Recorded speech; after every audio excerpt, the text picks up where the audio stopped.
obviously, I suppose, a disappointing result from you guys' perspective. Talk me through kind of your diagnosis of the game from your perspective. Yeah, it's frustrating because it feels like it's a bit of a roll of the dice at the moment. You know, we say and do all the right things. We talk about the points of emphasis that we have at practice and even pre-game, and you know, you got the players that put importance on what needs to get done and how do we do it. And so we say it and then we don't necessarily do it. We don't do it. That first quarter, there's 21 defensive possessions we have to defend, and it's not till the 21st possession that we finally send Ben Henshaw at the end of the first quarter on his non-preferred hand. The first 20 possessions are all JLA right hand, Doolittle right hand. You know, Wagstaff was able to get on his right hand. We were super passive in a lot of these actions, and you know, it wasn't like we were super effective on the offensive end, but we're still able to tick the scoreboard over. So it was deceiving to see the scoreboard say, okay, we're down 8 at the quarter, when the reality was Perth were getting whatever they wanted. You know, again, in that 21 possessions, there was 2 of them where we finally had JLA going to his left hand. Cool, we fouled him and sent him to the foul line. There was another one which we were heavily contested, and KG comes in unnecessarily when Alex had it, dumps it off to Aquera for an uncontested layup. So, you know, that was the frustrating part, was you sort of know what needs to get done, and we just watched it happen. And we burned 2 timeouts in the first quarter, trying to address it. And again, we say and do the right things, and then we don't execute it. You know, it's a roll of the dice. Sometimes it's the starters are good and we don't know what's happening with the bench. Sometimes it's vice versa. And I think tonight was an example of no one really stepping up to the mark to get it done. And it showed in the scoreline. Those defensive things, how much of that is kind of paying attention to the scout pre-game versus kind of execution during the game? How do you kind of see what's kind of underlying the issue there? Say it again? So when you look at the defensive issues, you know, sending guys right when you want to send them left, is that an issue with guys not paying attention pre-game or maybe not probably processing it properly, or is that like an execution thing, possession to possession, they're not getting it quite right? Yeah, that's the dilemma, because this is where we sort of have in this miss at the moment, where we know we study. It's like we've got the theory side down perfect, and it's the practical element that we're struggling with. So, you know, chatting with a few of the guys afterwards, you know, the frustration of, you know, particular individuals that see it for what it is, and, you know, yeah, like it's a dilemma at the moment where, you know, okay, like I'll give an example. You know, at the 3-minute mark, we make some subs because we're trying to highlight, hey, you know, Doolittle's really getting what he wants at the moment.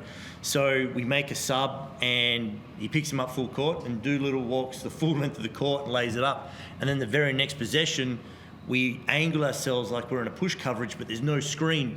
And he walks in and he shoots a little uncontested mid-range. And you sit there and go, where's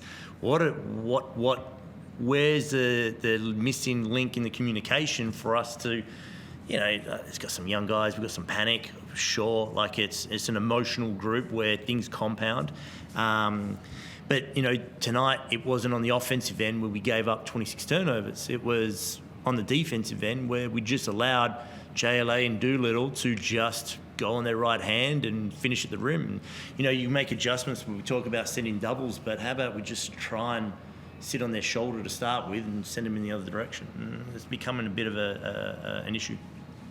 Kyle, obviously not the 250th game that you would have been hoping for. As far as what you saw on court, how did it kind of play out from your perspective?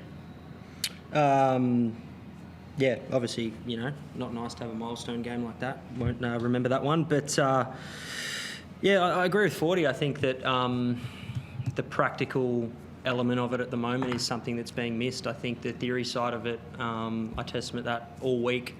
We drilled it, and I actually thought we'd done an unbelievable job of it all week in practice. Like, we were onto it, what we needed to do, and then it, you know, came to game time, and I feel like we panicked. We made different decisions. We switched in situations we weren't supposed to switch in, all these sorts of things that we just hadn't actually spoken about.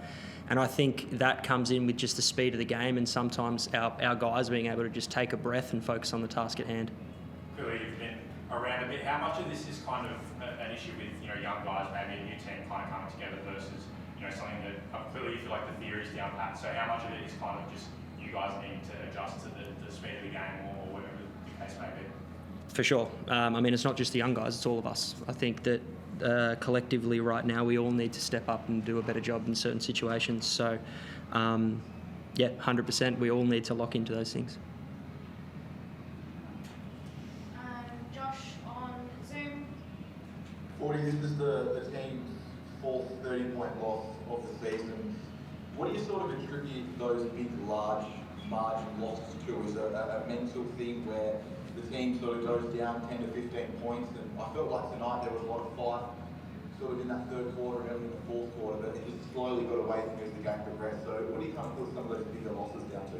Yeah, I think the third quarter probably is a bit of a snapshot to it, right? We came out with a level of intent. It was, there was nothing major that was adjusted on either end of the floor. It was just the intent to defend and crawl in and get after it. And then it can be the smallest of things, like we challenge a call and we're successful. Then there's a few that go uncalled and it can upset and rattle the group, and we need to show a little bit more collective emotional maturity with that. And even like an example too, where like the back end of the game, like I shut down Andrew, for example, because, we play again in 48 hours, so we set him out for the fourth and rotated some young fellas through that last 5 minutes. And it's an opportunity, right, to get some experience and play with a level of composure and sort of earn your minutes there. And there's a level of panic in that group. And so it's from the top down where, we just sort of need to take a breath and play the possession for what it is. Now, again, I'll definitely not, like, there's things that we need to fix because there's nothing that we can do, especially in the next week. But, I'll give credit to guys like Alex, for example, who's, he's heavily strapped left hand impacted him, and we'll get him booked in for a specialist, and he could be another one, right, that, we'll see how he pulls up. But, we've got some dudes, right, that are playing out of position. We've got some guys that are shouldering a little bit more of the load than we originally anticipated. That's not changing anytime soon, so this is something we need to fix. And it is unusual, right? We have a close game against Adelaide. We have a blowout against Perth, but we had a close game against them last time. And this is sort of what I was saying at the start. It's a little bit of a roll of the dice at the moment that we kind of need everybody just to play, not perfect basketball, just play to their averages, like play to their potential. You don't have to play outside of yourselves. But if we have one or two sort of having a rough trot at it, it shows pretty much immediately, and you get a result like tonight. So you just got to keep chipping away at it. Last one for me, mate. Marcus Lee has had a really solid start to the season. I guess the only slight downfall has been the foul trouble, and again tonight he falls into that again. As a coach, and you're a very strong leader, and we've seen that for a number of years, what's sort of the messaging to him to try to keep him out of fouls, because he's such an important piece to the puzzle right now with obviously the lack of depth at the moment? Yeah, and again, that's another one, right? Like, we changed it up to bring him off the bench and start KG to try and protect him in that foul trouble. It's almost when Marcus gets in foul trouble, we roll the dice on his fifth foul to try and maybe get a challenge to keep him out there a little bit longer. But, again, like, his original plan was to come in and back up Wardenberg. And the good thing with Marcus is he cares, he knows. We've talked about it before, and he's had stretches where, he's remained out of foul trouble. And this is one of those games, right, where he did get in foul trouble. And that ends up just being what's already a tight rotation. We just have another guy that we can't roll into. And, KG plays hard, but, KG's not a five-man. So, it's just another thing that sort of hamstrings us where he does find himself in a little bit of foul trouble. We're trying to, shuffle the pieces, but, it leaves us with some deficiencies, especially on the defensive end, because, he is such a good defender for us when he's out there, and a rebounder, and a rim protector, and a shot blocker, and he's a good screener, that when he's not out there, we miss him. Thanks, mate. Good luck on Friday. Thank you. Forde, you mentioned emotion a few times here. Do you like that someone gets pissed off at the end of the game like that, or is it too little too late? Like, after those sorts of results, how do you react when something like that occurs? Yeah, it's kind of too little too late. Like, it's a funny group. Like, they care. Like, they they genuinely care. They get along with each other. They train hard. And again, we got dudes that are playing with some injuries. You know, I don't mind sharing that because I think, you know, you can sort of see it again. Like Al, for example, his hand's heavily strapped. He goes to drive on his left hand. You know, he turns it over. He struggled with his shot. He's out there playing hurt. It could be easy, right, for guys just to be like, nah, I literally can't catch the ball. I need to sit out. But he knew we needed him tonight with the bodies that we've got unavailable already. So I just want to see it rather than all in one hit. Maybe we just space out that anger over 40 minutes and it turns into a level of focus to be aggressive and get through screens. So, but I don't think I'm really have an opinion on it one way or the other. But the good thing is it could be easier that they don't care and quit. Well, sorry, it will be worse if they don't care and quit. The fact that they do care, everybody shows, you know, frustration and emotion at a different level, I guess. And finally, Chris. Yeah, just very quickly, Forde. Just back to Marcus. I mean,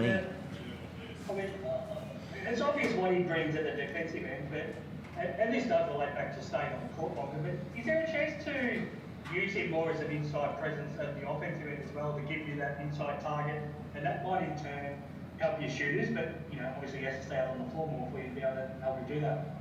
He's more of a role threat. Again, we don't mind him back to the basket, but for him, he's more of a role threat. And so that was where we try to get the ball moving a little bit more from one side to the other to be able to get him on the rim. But, you know, we've got to make sure that he's available to play those minutes.